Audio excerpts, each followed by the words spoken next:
பேர் சிவபிரகாசம். நான் திருவள்ளூர் மாவட்டத்தில் காந்தி நகரில் வசிக்கிறேன். எனக்கு கல்யாணம் ஆகி ஒரு பையன் இருக்கிறான். நான் தனியார் நிறுவனத்தில் ஒர்க் பண்ணியிருக்கிறேன். நான் ஏசப்பா அறியாத குடும்பத்தை சேர்ந்தவன். நான் நிறைய பக்தியாக இருந்தேன்.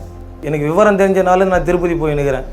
சபரிமலைக்கு மாலையெல்லாம் போட்டுனது வருஷம் போவேன். நான் ரொம்ப பக்தியாக இருப்போம். நாங்கள் கற்பூரம் கொளுத்தாமல், சாமி கும்பிடாமல், வழுக்கு ஏற்றாமல் எதையும் நாங்கள் எந்த ஒரு வேலையும் நாங்கள் அதை முடிக்காமல் நாங்கள் செய்ய மாட்டோம். அந்த அளவுக்கு நாங்கள் பக்தியாக இருப்போம். அது மட்டும் இல்லாமல் ஆன்லைன் கேமுக்கு நான் ரொம்ப அடிமையாக இருந்தேன். மை 11, ட்ரீம் 11 நிறைய லட்சக்கணக்கில் பணத்தில் இழந்தேன். 5 வருஷம் அடிமையாக இருந்தேன். ஏகப்பட்ட லட்சம் பணம் விட்டேன். கையிலேருந்து அந்த ஃபோனு கீழே வைக்க மாட்டார்.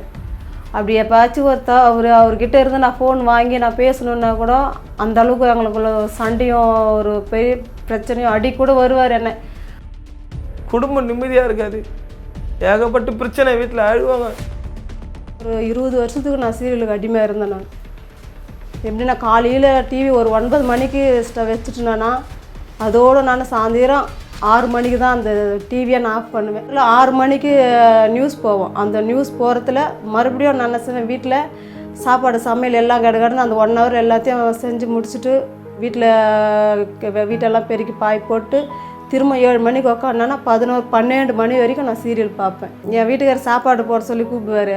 நான் வரமாட்டேன்னு. நான் தான் சீரியல் பார்த்துன்னு இருக்கிறேன். தெரியல என்னோடய கேரக்டர் எப்படின்னு தெரிஞ்சுன்னு தானே என்ன நீங்கள் கல்யாணமே பண்ணிக்கினீங்க.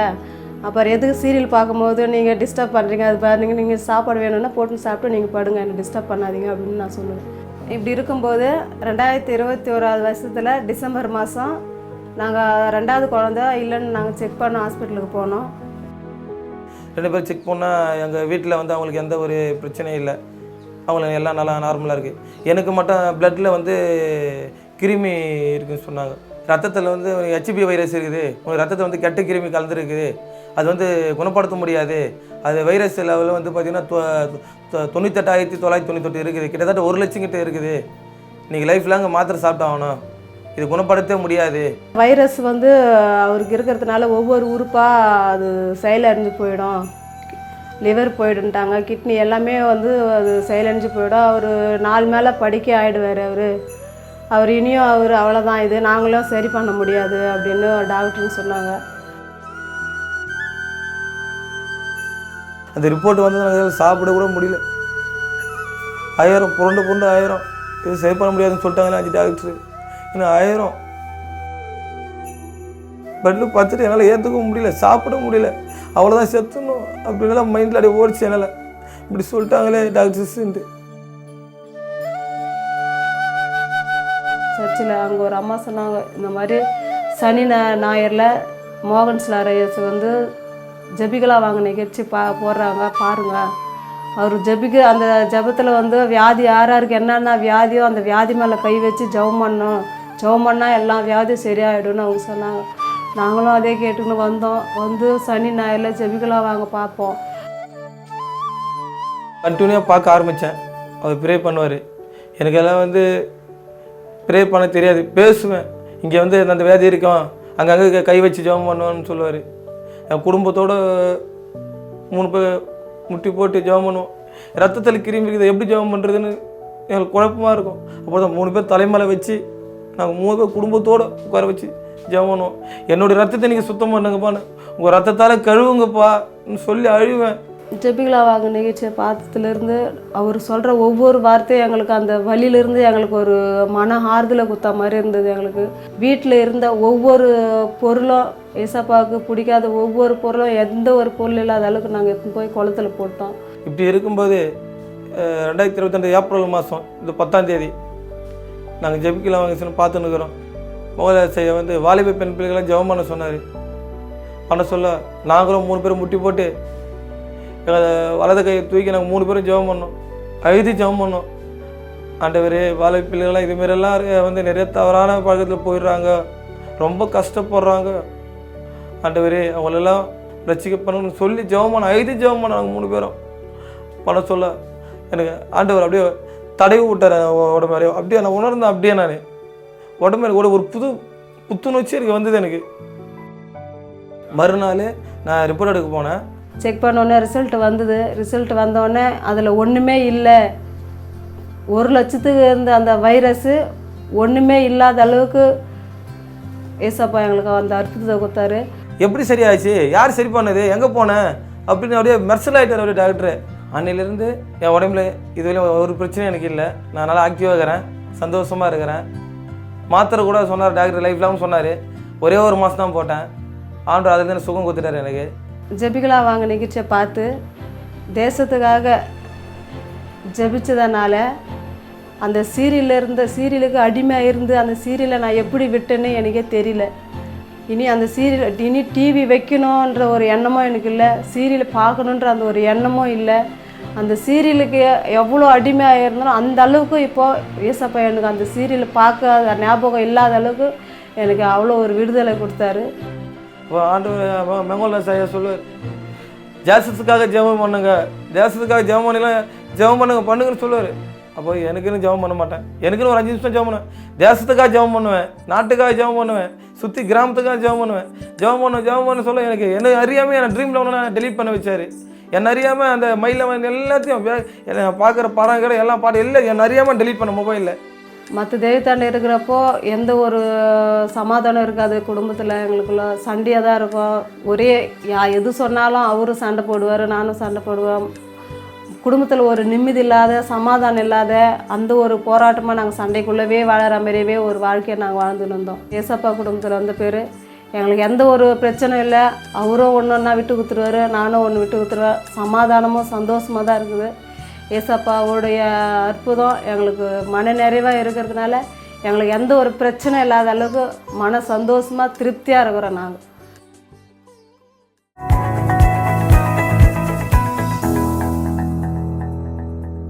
பிரியமானவர்களே, இயேசு கிறிஸ்துவின் இனிதான நாமத்தில் உங்களுக்கு எங்களுடைய அன்பின் வாழ்த்துக்கள். இந்த இரவு நேரத்தில் உங்களை சந்திக்கிறதுல எங்களுக்கு ரொம்பவே சந்தோஷம். இன்றைக்கி ஒரு அழகான ஒரு சாட்சியை பார்த்தீங்க. சகோதரர் சிவபிரகாஷ் திருவள்ளூரை சேர்ந்தவங்க. அவங்களுக்கு இயேசு ஒரு அற்புதம் செய்திருக்கிறார், ஒரு நல்ல அற்புதம் செஞ்சுருக்கிறார். 6 வருடமாக ரத்தத்தில் ஒரு பாதிப்போடு இருந்திருக்கிறாங்க. அந்த பாதிப்புகளை மாற்றி இயேசு அற்புதம் செய்திருக்கிறார். இவங்க இயேசு அறியாத குடும்பத்தை சார்ந்தவங்க. பாருங்கள், இவங்க ஒரு விஷயம் சொன்னாங்க. இந்த மாதிரி அவங்களுக்கு வியாதி இருக்குது அப்படின்னு தெரிஞ்சோன்னே, இந்த மாதிரி ஒரு வியாதி சரீரத்தில் ஒரு ரத்தத்தில் இந்த மாதிரி ஒரு கிருமி இருக்குது, இந்த மாதிரி ஒரு தொற்று இருக்குது, அந்த மாதிரி ஒரு வியாதி அப்படின்னு தெரிஞ்சோடனே அவங்க முதல்ல சோர்ந்து போகலை. நீங்கள் பார்த்து அவங்க சொன்ன சாட்சி நீங்கள் கேட்டீங்கன்னா முதல்ல சோர்ந்து போகலை. சரி, நம்ம இன்னும் கொஞ்சம் தேடி பார்ப்போம், இன்னும் நம்ம மற்ற எக்ஸ்பர்ட்ஸ் கிட்ட கேட்போம், இன்னும் நிறைய டாக்டர்ஸ் கிட்ட கேட்டு பார்ப்போம் அப்படின்னு சொல்லி ஒரு 5 டாக்டர்ஸ் கிட்ட நான் போனேன். எல்லாருமே ஒரே மாதிரி தான் சொன்னாங்க, இப்படியே இருந்துச்சுன்னா கொஞ்ச நாள் உங்கள் சரீரம் பலவீனமாயிரும், எல்லாமே செயல் இழந்துரும், இப்படிப்பட்ட சூழ்நிலையில் நான் இருந்தேன் அப்படின்னு இந்த டாக்டர்ஸ்லாம் சொன்னாங்க அப்படின்னு இந்த சகோதரர் சாட்சியில் சொன்னாங்க. நீங்களும் கேட்டீங்க, சாட்சியை நீங்கள் பார்த்தீங்க. அப்படி அந்த சகோதரர் சொன்னாங்க. இந்த சூழ்நிலை நீங்கள் கொஞ்சம் யோசித்து பாருங்களேன். எப்படிப்பட்ட ஒரு சூழ்நிலை. முதல்ல கேள்விப்படும் போது சரி நம்ம இன்னும் வேறு ஹாஸ்பிட்டல், வேறு நல்ல டாக்டர்ஸை பார்ப்போம் அப்படின்னு சொல்லி 5 முறை பார்க்கும்போது இதே பிரச்சனை தான் அப்படின்னு சொல்லிட்டாங்கன்னா, ஆமாம் நம்முடைய சரீரத்தில் ஒரு பாதிப்பு இருக்குது, சரீரத்தில் இந்த மாதிரி ஒரு பாதிக்கப்பட்ட சூழ்நிலையில் இருக்கும் அப்படின்னு சொல்லும்போது முதலாவது ஒரு வேதனை வந்திருக்கும். அடுத்ததாக இந்த பாதிப்புனால என்ன நடக்கும் நமக்கு அப்படின்னு தெரியும் போது, முதலாவது நம்ம சரீரத்தில் ஒரு பாதிப்பு இருக்குது, நமக்குள்ள ஒரு பிரச்சனை இருக்குது அப்படின்னு தெரியும் போது முதலாவது ஒரு கவலை, துக்கம், கஷ்டங்கள் வரும். இன்னும் கொஞ்சம் அடுத்த சொல்ல அந்த பாதிப்பு வருது, அந்த பாதிப்புனால என்ன நடக்க போகுது எதிர்காலத்தை நினச்சி அந்த எதிர்கால சூழ்நிலையை நினைக்க பார்க்கும்போது மருத்துவர்கள் சொல்லிட்டாங்க, இப்படியே போச்சுன்னா நீங்கள் சரீரம் பலவீனமாகி நீங்கள் சரீரத்தினெல்லாம் செயலிழந்து போகிற சூழ்நிலை வரும். அப்போ அடுத்த அந்த பாதிப்புகளை நினைக்க தோணும். அடுத்த பாதிப்பு என்ன, இந்த பாதிப்பு இருக்கிறதுனால என்ன நடக்க போகுது, எதிர்காலத்தில் நடக்கும், கொஞ்சம் கொஞ்சமாக சரீரம் மாறும் தான், ஆனால் உடனே நடக்க போகிறது இல்லை தான், ஆனால் எதிர்காலத்தில் இப்படி நடக்க போகுது, இந்த மாதிரி நடந்துச்சுன்னா இதானே நடக்கும் அப்படின்னு ஒரு காரியம் நமக்கு தெரிய வரும்போது அந்த காரியத்தினால நம்ம பாதிக்கப்படுவோம், சூழ்நிலை நடக்கும். இந்த மாதிரி ஒரு சூழ்நிலையில் இருக்க அந்த சகோதரர் இருந்திருக்கிறாங்க. இப்போது நான் உங்களுக்கு இந்த காரியங்களை நாங்கள் சொல்லி இப்போ இதுதான் சொல்கிறோம், அகத்தின் அழகு முகத்தில் தெரியும்னு ஒரு வார்த்தை நம்ம உலக பரகமாக சொல்லுவாங்க. நம்ம எவ்வளோ சந்தோஷமாக இருந்தாலும் அது முகத்தில் தெரியும், துக்கமாக இருந்தாலும் ஒரு துக்கம் முகத்தில் தெரியும். வேதத்தில் இதே மாதிரி தான் இயேசுவும் ஒரு பாடுகளுக்கு போனால் வேதத்தில் ஒரு வசனம் சொல்லப்பட்டிருக்கு. ஏசாயா 53ஆம் அதிகாரம் 2வது வசனத்தில், அவருக்கு அழகும் இல்லை, சௌந்தரியமும் இல்லை, அவரை பார்க்கும்போது நாம் அவரை விரும்பத்தக்க ரூபம் அவருக்கு இல்லாதிருந்தது. இயேசு சிலுவையில் அடிபடுறதுக்கு போது, சிலுவையில் அவர் மரிக்க ஒப்பு கொடுக்கும்போது, ஒப்பு கொடுக்கறதுக்கு முந்தைய தருணம், அதுக்கு முன்னாடி அவர் பல விதமான பாடுகளுக்கு உட்படுத்தப்பட்டார். நிறைய கஷ்டங்களுக்கு அவர் உட்படுத்தப்பட்டார். என்ன பண்ணாங்க அப்படின்னா, வாரினால் அடித்தாங்க, முதுகு ஃபுல்லாக அவரை வாரினால் அடித்தாங்க. தலையில் முள் முடியை சூட்டினாங்க, தலையில் முள் முடி அந்த அடித்தாங்க, முள் முடியை வைத்து சூட்டி அடித்தாங்க. அதுக்கப்புறம் அந்த பெரிய சிலுவை அவர் சுமந்து கொண்டு நடக்க வச்சாங்க. அதுக்கு முன்னைய நாள் அவர் காவலில் வச்சுருந்தாங்க. அவரை பிடித்து கொண்டு போய் ஒரு காவலில் வைத்திருந்தாங்க, ஜெயிலில் வைத்திருந்தாங்கன்னு நம்ம சொல்லலாம். ஆனால் நம்ம ஊர் ஜெயில் மாதிரிலாம் இல்லை, கையையும் கால்களையும் கட்டி வைத்திருப்பாங்க. அதனால் உண்டான பாதிப்பு, அதுக்கப்புறம் அவர் தூங்கவே இல்லை. இந்த பாதிப்பு சரீரத்தில் அதெல்லாம் அனுபவித்ததுக்கு அப்புறம் தான் அவர் சிலுவையில் அறையப்பட்டார். ஆனால் இந்த சரீரத்துக்கு உண்டான பாதிப்பு, நிறைய ரத்தம் சிந்தி இருக்கிறார், சரீரத்தில் பாதிப்பு, சரீரம் பிக்கப்பட்ட சூழ்நிலை, வாரினால் அடிச்சனா சரீரம் பிக்கப்பட்டு சிதைந்து போன ஒரு சூழ்நிலையில தானே இருந்திருக்கும். தலையில் முள்முடி, அதனால் உண்டான பாதிப்பு, அங்கே ரத்தம் வழிந்திருக்கும், முகம் ஃபுல்லாக ரத்தமாக இருந்திருக்கும்.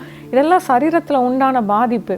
அதையும் தாண்டி இதெல்லாம் ஏற்றுக்கொள்ளும் போது அவர் எவ்வளோ துக்கமாக இருந்திருப்பார், வேதனையில் எவ்வளோ அழுதிருப்பார், தனிமையில் எவ்வளோ அழுதிருப்பார். அவர் எல்லாமே தனிமையாக தான் சகித்தார். கொஞ்சம் யோசித்து பாருங்கள், இயேசுவோட 12 சீஷர்கள் இருந்தாங்க. ஆனால் அவர் பாடுகள் அனுபவிக்கும் போது அவர் தனிமையாக தான் அழுந்தார், தனிமையில் அவர் அனுபவித்தார். அப்போ எவ்வளோ வேதனை, எவ்வளோ கஷ்டங்கள் அவர் மனதில் இருந்திருக்கும். அதனால் எவ்வளவு நேரம் அவர் அழுதிருப்பார். கெத்சமனை தோட்டத்தில் முந்தின நாள் அவர் உட்கார்ந்து அவர் அழுதாருன்னு வேதத்தில் எழுதப்பட்டிருக்கு. அப்போ ரொம்ப நேரம் அழுதிருப்பார். அப்போது அழுது முகம் வீங்கின சூழ்நிலையில் நிறைய பேர் இருப்பாங்க, நீங்கள் பார்த்துருப்பீங்களே. நீங்கள் கூட சிலர் அந்த மாதிரி சூழ்நிலை இருக்கிறீங்களே. நான் அழுது என் முகம் வீங்கி இருக்கேன், நான் பார்க்குறவங்களாம் ஏன் துக்கமாக இருக்கிற, ஏன் அழுதுட்டு வந்தியான்னு கேட்குறாங்க அப்படி நீங்கள் சொல்லுற மாதிரி ஒரு சூழ்நிலையில் இருக்கிறீங்களா? சில பேர் அந்த மாதிரி இருக்கிறீங்களா? அழுது முகம் மாறி இருக்கு, அழுது முகம் வீங்கி போன சூழ்நிலை, துக்கத்தினால முகம் மாறி ஒரு சூழ்நிலையில் நீங்கள் இருக்கிறீங்க. ஏசு அப்படிப்பட்ட சூழ்நிலை தான். சரீரத்தில் ஒரு பாதிப்பு, சரீரத்தில் பிரச்சனை, இந்த மாதிரி பாதிப்புகளில் உண்டான ஒரு முகம் மாறி இருக்கு. அது மட்டும் இல்லாமல் துக்கத்தினாலேயும் இயேசு முகம் மாறி இருந்தார். அதனால தான் வேதத்தில் சொல்லப்பட்டிருக்கு, அவரை பார்க்கும்போது அவரை விரும்பத்தக்க ரூபம் அவருக்கு இல்லாதிருந்தது, அவருக்கு அழகு இல்லை, சௌந்தரியம் இல்லை. இதெல்லாம் எதற்காக அவர் அனுபவிச்சா தெரியுமா? நீங்கள் சுகத்தை பெற்றுக்கொள்ளணும் அப்படின்னு தான். அதே அதிகாரத்தில் 5வது வசனத்தை நம்ம வாசித்தா, அவருடைய தழும்புகளால் குணமாகிறோம் அப்படின்னு வேதத்தில் எழுதப்பட்டிருக்கு. எதற்காக இவ்வளோ பாடுகள், அழகு இல்லாமல், சௌந்தரியம் இல்லாமல், அழுது முகத்தில் அவ்வளோ பாடுகள், நம்மளை பார்க்கும்போது நம்மளை விரும்புகிற மாதிரி கூட அவருக்கு ரூபம் இல்லாமல் இருந்தது. ஒரு கடவுள் இவ்வளோ பெரிய சோதனைகள், இவ்வளோ பெரிய வேதனைகள், இது எல்லாத்தையும் அவரை ஏன் அனுபவிக்கணும், ஏன் அந்த காயங்களெல்லாம் ஏற்றுக்கொள்ளணும்? அவருக்கு தெரியும், அந்த தழும்புகள் மூலமாக தான் நீங்களும் நானும் சுகம் பெறணும் அப்படின்றதற்காக. இன்றைக்கி நீங்கள் அழுது கொண்டு இருக்கிறீங்க, ஏதோ ஒரு பாதிப்புகள், சரீரத்தில் உண்டான பாதிப்புனால மாட்டி கொண்டு இருக்கிறீங்க. இதனால் உட்காந்து அழுது முகம் மாறி இருக்குது, சரீரத்தில் மாறி இருக்கு. ஏன் சரீரம் மாறி போன சூழ்நிலையில கூட நீங்க இருக்கலாம். இந்த பாதிப்பு நிமித்தம் என் சரீரம் பார்க்குற மாதிரியே இல்லை, என் கை இந்த மாதிரி இருக்கு, கை வீங்கி இருக்கு, என் காலில் இந்த பார்த்தாலே தெரியுது ஒரு கட்டி இருக்கு, இதனால நான் பாதிக்கப்பட்டு இருக்கிறேன், என் நரம்பு சுருண்டுருச்சு இருக்கு, இந்த மாதிரி ஒரு சூழ்நிலையில் இருக்கிறேன், பார்க்கவே என்னால் முடியல, அலர்ஜி நிமித்தம் என் பிள்ளைக்கு இப்படி ஒரு அலர்ஜி இருக்கு, என் கையில் இப்படி ஒரு அலர்ஜி இருக்கு, இதை பார்க்கவே கோரமாக இருக்கு, மற்றவங்களுக்கு நான் எப்படி பதில் சொல்லுவேன், மற்றவங்க முன்னாடி எப்படி போய் நிற்பேன், எனக்கு அவமானமாக இருக்குது, இதெல்லாம் கஷ்டமாக இருக்குன்னு நீங்கள் நினைக்கிறீங்கல்ல. இயேசு உங்களுக்காக சிலுவையில் இதெல்லாம் சுமந்திருக்கிறார். அதனால் அவர் தழும்புகளால் நீங்கள் சுகமாக போகிறீங்க. இன்றைக்கி இந்த சகோதரரோட சாட்சி கேளுங்க. இதே மாதிரி ஒரு பாதிப்போட தான் அந்த சகோதரரும் இருந்தார். இது மாதிரி பாதிப்பு என்ன செய்கிறதுன்னு தெரியல, வைரஸ்ன்னு சொல்லிட்டாங்க, தொற்றுன்னு சொல்லிட்டாங்க, இதனால் இப்படிலாம் சரீரம் பாதிக்கப்படும், கொஞ்சம் கொஞ்சமாக செயலிழந்து போயிடும், இதெல்லாம் சொல்லிட்டாங்க. அதெல்லாம் நினைக்கும் போது கவலை, துக்கம், அதனால் துக்கத்தினால வேதனையோடு தான் இருந்தாங்க. ஆனால் அந்த சகோதரர் ஜெபிச்சு இருக்கிறாங்க, இயேசுவே எல்லாருக்கும் அற்புதம் செய்கிறாங்க, எனக்கும் அற்புதம் நடக்கும். ஒரு கரம் அந்த சகோதரரை தொட்டதை உணர்ந்தாங்க. அந்த நேரத்தில் சுகம் கிடைச்சா. அதுக்கப்புறம் எப்படி மாறிதுன்னு தெரியல. 5 டாக்டர் சொன்னாங்க இதெல்லாம் ஆமாம் இப்படி தான் இருக்குதுன்னு. ஆனால் அதுக்கப்புறம் அந்த பாதிப்பு அந்த சரீரத்தில் இல்லவே இல்லை. அதுக்கு காரணம் என்ன? இயேசுடைய தொடுதல், அவருடைய தழும்புகளால் நம்ம சுகமாகிறோம். அவர் கையில் இன்னும் அவருடைய ஆணிகளால் அடிக்கப்பட்ட தழும்புள்ள கரத்தினால உங்களுக்கு சுகம். இதனால் அந்த தழும்புகளால் நம்ம குணமாக்கப்படுகிறோம்.